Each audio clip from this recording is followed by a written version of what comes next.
Estamos de volta e nosso assunto é a crise econômica. O que a gente mais ouve por aí é que o país está em crise e a população já começa a sentir os efeitos, seja com o aumento das tarifas, seja com a perda do poder de compra.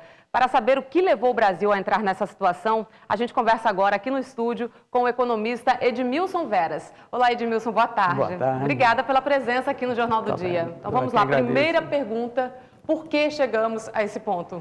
Bem, primeiro é o seguinte, nenhuma crise, inclusive a crise no nosso organismo, não é? Ela acontece do dia para a noite. Você tem uma história. Então a crise brasileira, ela também tem uma história. No capitalismo é o tipo de modo de produção que periodicamente entra em crise. Às vezes as crises poderão ser evitadas, outras vezes não, outras vezes são agravadas.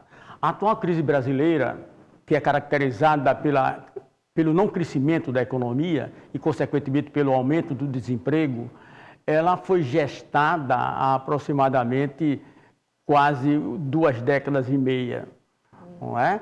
E a origem, a essência da origem da crise é exatamente tá na esfera governamental, ou seja, o governo gastar mais do que tem possibilidade de cumprir com suas obrigações.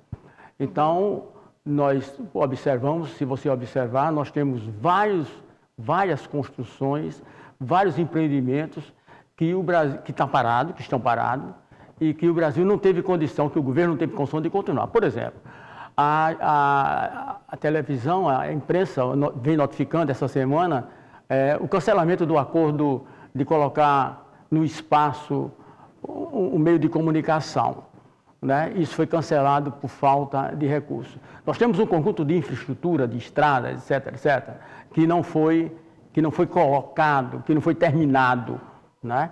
Então, além do mais, você tem um conjunto grande de projetos, não é? O gasto desses projetos são superiores à capacidade de gasto do governo. O senhor falou que o governo, em algumas áreas, gasta mais do que pode. Que áreas seriam essas? Por exemplo, você pega é complicado você dizer, mas, por exemplo, o gasto com a Previdência Social é extremamente alto. Quer dizer, a Previdência Social, eu não estou dizendo que são os aposentados que são culpados, eu só estou dizendo que é preciso que você faça, que já deveria ter feito uma reforma na Previdência Social, e quando eu falo Previdência Social, eu não faço a Previdência Social Federal, mas a Previdência Social de todos os municípios e todos os estados, para que você tenha o que você arrecada com a Previdência seja mais ou menos igual ao que você gasta com a Previdência. Isso é um dos aspectos. Mas você tem outros gastos, por exemplo, que não foram planejados. Aqui em Alagoas, você tem o caso do Canal do Sertão. Faz mais 20 anos que o governo vem gastando com o Canal do Sertão e o Canal do Sertão não está pronto ainda, quer dizer, não está gerando renda. E assim vai, e assim você tem outros empreendimentos. Vocês acabaram de mostrar agora o que é um desperdício com recurso público. É o edifício Palmares. Isso, não é? Está abandonado. Que está abandonado, quer dizer, ele está custando hoje, se for vendido, ele vai ser vendido por um percentual muito inferior ao que seria quando ele ainda estava funcionando há algum tempo atrás. Pois é. Agora, Edmilson, sempre passa a impressão que o governo erra e que quem tem que pagar com cortes absurdos somos nós, com os cortes anunciados pelo governo federal. O senhor não concorda com isso? Não tem jeito, quer dizer, os erros do governo, para isso a gente tem eleição para tentar corrigir, né? Mas os erros do governo nós temos que pagar. Por exemplo, vamos pegar a questão da nossa dívida. O Brasil hoje tem uma dívida que é equivalente a aproximadamente 2 trilhões e meio de reais. São dívidas que foram constituídas ao longo de algum tempo, por vários governos.